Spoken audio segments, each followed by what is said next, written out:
If I'm Paul, I'm looking for, I can stay in LA, but I'm looking for a different situation. Why do you think it's a bad idea? You said it. It's an experiment that's been going on for 6 years now.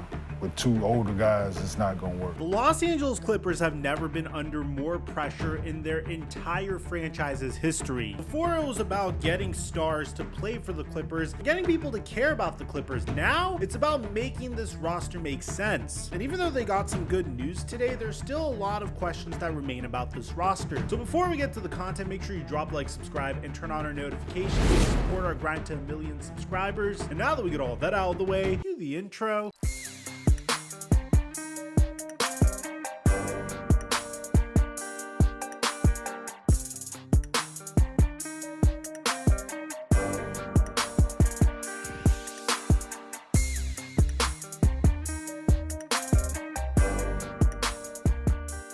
Before we start this upload, PrizePicks has us with another free square. All Dustin Poirier needs is one significant strike at UFC 302 for his square to cash, which means you could pair his free square with any player in the NBA and get up to 3x your money. And right now, when you use my promo code TheFlightMike on PrizePicks, they'll double your deposit match up to $100. I'll let you guys know what my picks are on my Instagram page at TheFlightMike, and thank you PrizePicks for the sponsor.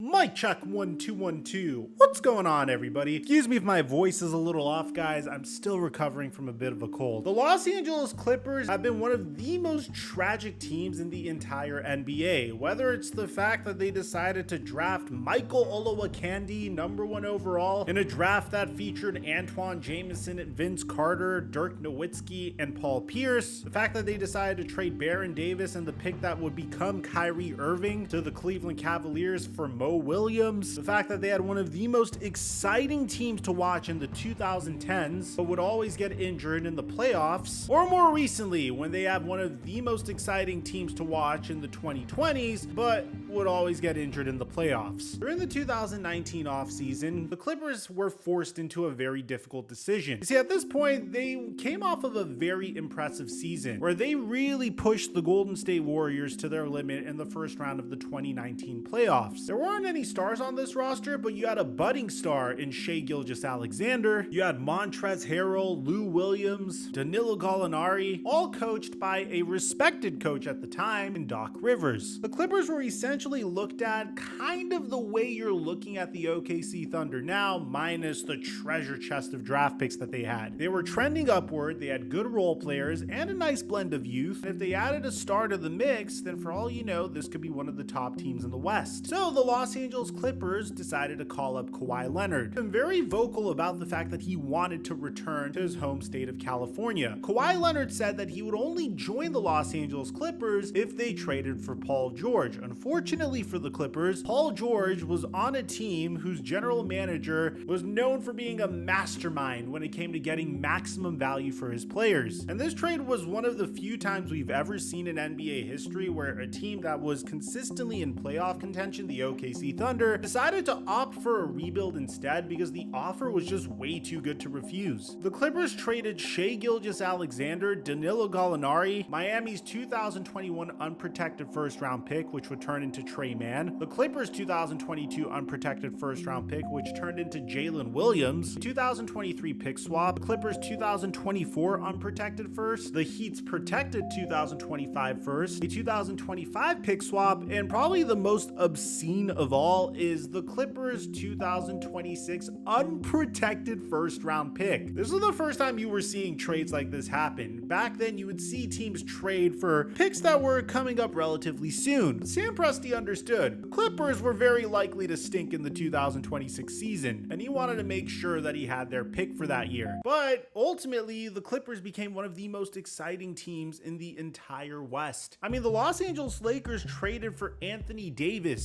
signed Danny Green, finally put together a good team around LeBron James, and the Clippers were still favored against them, and it wasn't that crazy of a take that year. Many fans believe believe that if the Clippers and the Lakers were to meet each other in a playoff series, the Clippers' blend of two-way stars and their defensive-minded coach that has won a championship before would easily overpower the Lakers. Unfortunately, we would never get to see the Battle of Los Angeles playoff series that fans have been clamoring for. In year one, Pandemic P would strike in the playoff bubble. The Clippers would lose a 3-1 series lead to the Denver Nuggets. And little did they know that would be the last time that both Kawhi Leonard and Paul George would be healthy in the playoffs. In the 2021 playoffs, the Clippers finished 4th in the West, but Kawhi Leonard would get hurt. The Clippers would lose to the eventual Western Conference champion Phoenix Suns. In 2022, the Clippers would finish 8th in the West, Kawhi would get injured again, and they would make the play-in tournament, but they wouldn't make the playoffs. But instead, we got this cool meme from Pat Bev. In 2022 to 2023, both Kawhi and PG would suffer injuries, so this opted the Clippers to go all in. They clearly understood that they needed another star to help Paul George and Kawhi Leonard. And no, Russell Westbrook on a veteran minimum contract didn't count, but they decided to gut out the rest of their depth and trade for James Harden. And the result was, well, they lost in the first round once again. At this point, there are a lot of questions surrounding the Clippers. The decision on Kawhi Leonard was already made. The Clippers decided to sign him to a 3-year, $152 million contract extension. And that's where things got a little interesting, because upon Kawhi Leonard signing the contract extension, fans were speculating whether or not the Clippers would be able to bring back Paul George. And Paul George seemed to have taken significantly more time in making his decision. You have to think of this from Paul George's perspective. At this point, you've been on the Los Angeles Clippers since the 2019 season. Each and every year, things have gotten worse and worse. You consistently make it to the playoffs, your co-star is always injured, and the Western Conference is getting deeper and deeper. At this point, a fully healthy Clippers team is probably a first-round exit next year. And that's nothing against the Los Angeles Clippers, but with the emergence of the Dallas Mavericks finally figuring it out, the Minnesota Timberwolves being a young up-and-coming team, the Denver Nuggets being a constant superpower, the OKC Thunder being bound to take the next step next year. And that's before we discuss teams that could potentially figure it out in the offseason. What about the Warriors? What about the Pelicans, who are primed to trade Brandon Ingram and try to get Zion more help? What about the Los Angeles Lakers when they draft Bronny James? Okay, all right,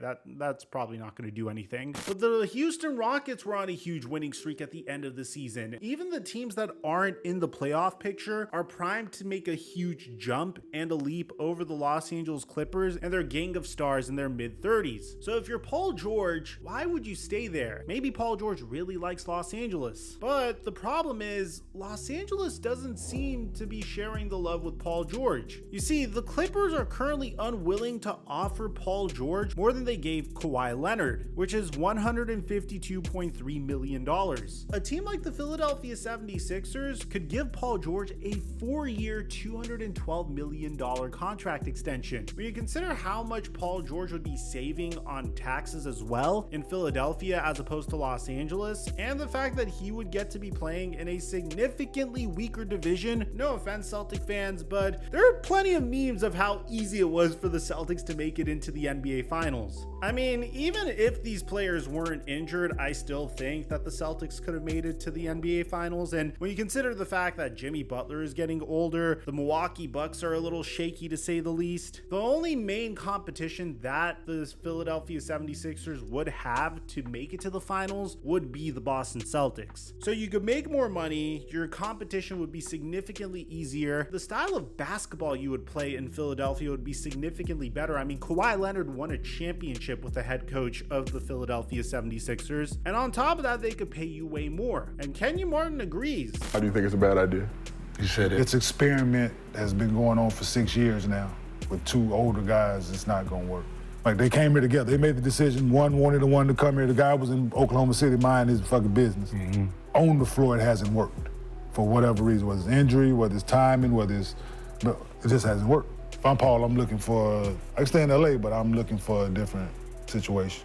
if I'm Paul George. So what's the plan if the Clippers lose Paul George? Well, they could potentially go after DeMar DeRozan, but obviously that would be a sizable downgrade. Now the Clippers, understanding that it could all completely fall apart for them, jumped quickly to make sure that they could secure their head coach, because Ty Lue was in rumors and some people were speculating that he could potentially join the Los Angeles Lakers, but that didn't end up happening. He got a huge 5-year, $70 million contract, according to Shams Charania, which, by the way, incredible contract for an incredible coach who clearly is opting for contract stability and security. I'm assuming the Clippers want to make Ty Lue their Eric Spoelstra, and I applaud Ty Lue for taking the deal. I think he's an incredible head coach that has just had some really bad luck over the past couple of years. Each and every year when the Clippers lost in the playoffs, I never said this is because Ty Lue was being outcoached. I usually said this is because the Clippers were injured at the worst time possible. But there are a lot of questions about the future of this team. I mean, how do you plan on keeping Paul George and James Harden? And how are you expecting them to take discounts when you're in a state that's going to be taxed significantly more, when you're on a team that doesn't have as much of a chance to compete in a much more competitive conference? For now, this is a win for the Clippers, but even if they get their dream scenario of retaining Paul George and James Harden and everybody comes back for another year, even if this whole team is fully healthy, do you think this would be enough to make it to the NBA Finals? I'm personally a little skeptical. Let me know in the comment section down below what you guys think about all this, guys. Aside from that, I'm your boy Mike. I'm dropping our mic until our next upload.